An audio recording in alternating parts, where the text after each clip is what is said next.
It's every child's dream that's being built in Saudi Arabia. Since 2018, a city dedicated to entertainment and sports has been springing up near the capital, Riyadh. Amusement parks, a state-of-the-art stadium, an esports district. The city of Qiddiya will offer every imaginable change of scenery.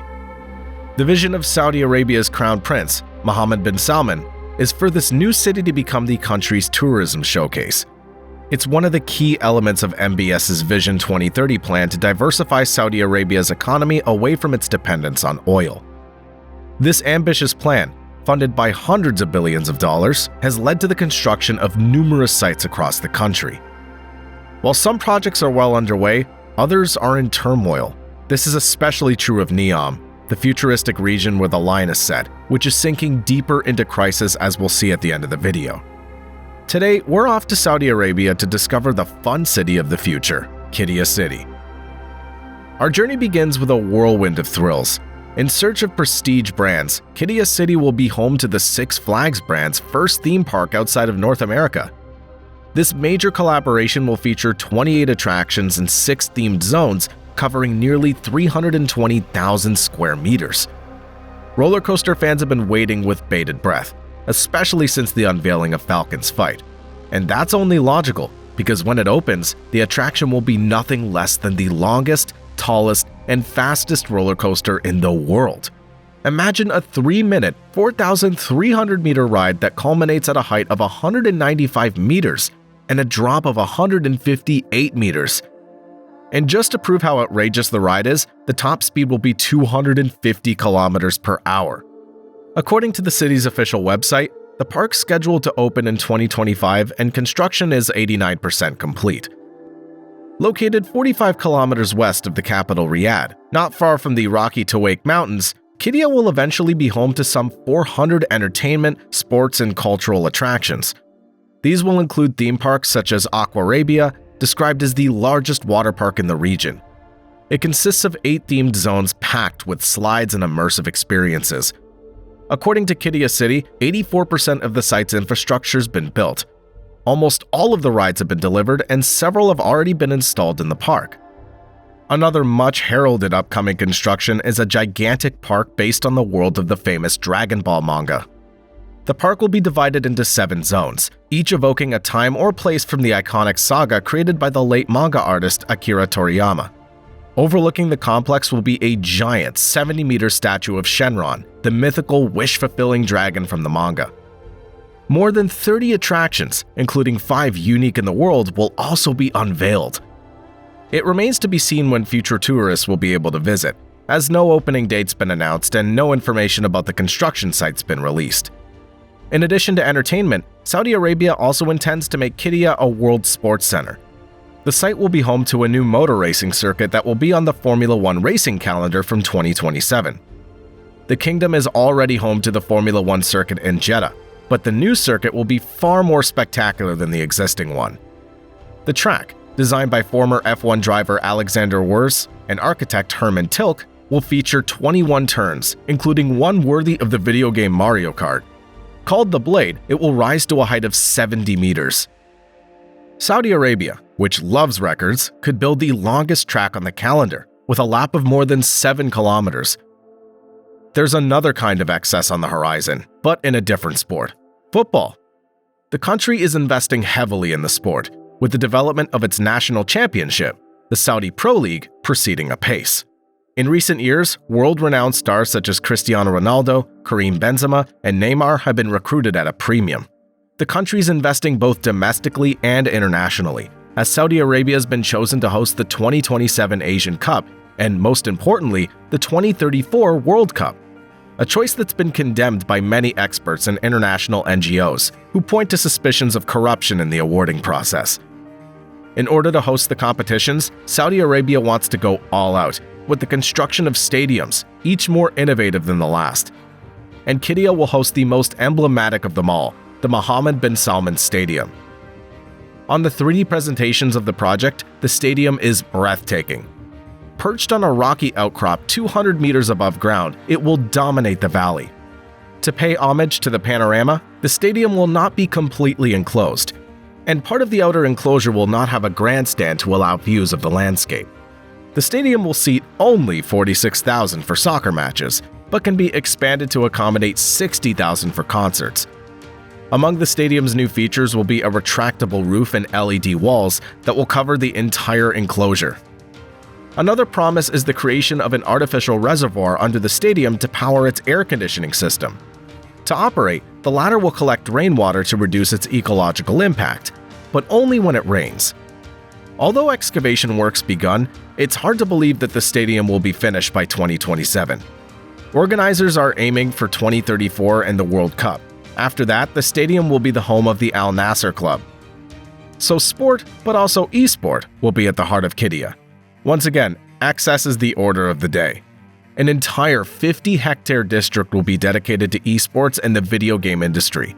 This will include 4 dedicated esports arenas, one of which will have a capacity of over 5,000, the permanent presence of 25 esports teams, and around 30 companies from the video game industry.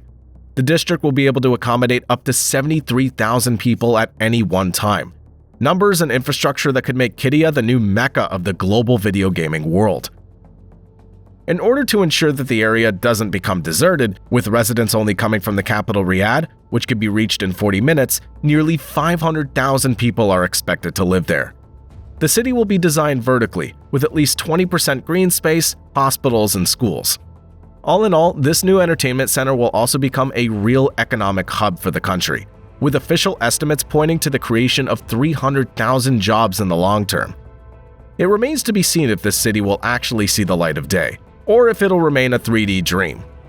According to a note from the Economic Department of the French Embassy in Saudi Arabia, published in May 2024, the project is 32% advanced. The Saudi Kingdom plans to welcome 70 million tourists by 2030, compared to 23 million in 2023. As with the rest of Saudi Arabia's projects, the environmental responsibility of this new city is emphasized. But while the creation of green spaces, especially for residential areas, is good news, it's hard to believe that the construction of all these gigantic infrastructures will be without environmental consequences, nor that the operation of these infrastructures will not be energy intensive. The final figure to consider is the total cost of the project, between $20 billion and $42 billion. Most of these costs will be covered by a single source of financing, the Qiddiya Investment Company, a company 100% owned by the Sovereign Wealth Fund, a fund worth more than $700 billion, chaired by MBS and used, among other things, for his Vision 2030 project.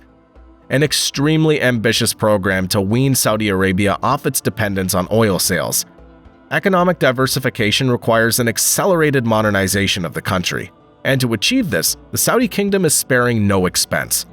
The Riyadh Metro, estimated to cost $35 billion by real estate consultancy Knight Frank and scheduled to open in late 2024, is a good example of this rapid investment.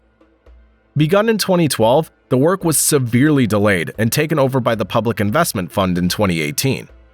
In all, 6 lines with a total length of 176 kilometers and 85 stations have been opened. The metro has a capacity of 3.6 million passengers per day. An expansion is already under discussion. It's intended to ease traffic congestion in Riyadh, which suffers from immense traffic jams in a vast megacity that stretches nearly 50 kilometers from north to south and up to 40 kilometers from west to east. And there's no end in sight to the city's growth. Today's population of 8 million could grow to 10 million by 2030.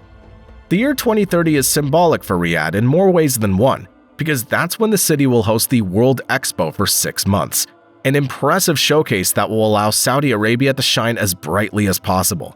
The deadline also sets a tight schedule for all the projects currently underway. One of the most emblematic is Neom. The region of the future will be located in the northwest of the country.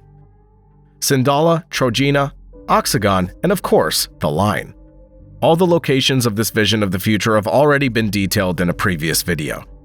For those who want to know more, I've included the video link in the description. But for some time now, scandals have been piling up around this massive construction site, which is far from finished. In mid-November 2024, Nadmi Al Nassr, Neom's CEO, abruptly resigned. No official reason was given, but the Wall Street Journal reported delays, cost overruns, and staff turnover that poisoned the project. as well as inappropriate behavior on the part of the CEO. Ayman Al-Mudayfer, who has been running a real estate program for the Public Investment Fund since 2018, has been appointed on an interim basis. The American Daily, which has taken a close interest in this story, also revealed a scandal at the construction site of the line. As a reminder, the line is the name of the 500-meter-high, 200-meter-wide vertical glass and steel structure that was to span 170 kilometers by 2030. In the middle of last year, its total length was drastically reduced, with the line expected to be just 2.4 kilometers by that date. According to the Wall Street Journal, the 100,000 mobilized workers, mainly from Pakistan, Bangladesh, and the Philippines, are crammed into shanty towns and are reportedly victims of violence. The paper also reports cases of fatal accidents. It's a grim picture from a human point of view, but one that's also likely to have economic consequences, scaring off foreign investors who weren't necessarily there in the first place. It should be noted, however, that some of Neom's projects are taking shape, notably the luxury tourist resort of Sindala, which was officially inaugurated last October. According to a note published by the Economic Department of the French Embassy in Saudi Arabia, Neom was 8% complete as of May 2024. So there's still a long way to go. Thank you for your loyalty. If you enjoyed the video, please let me know in the comments, and we'll see you soon for the next episode of Looking For.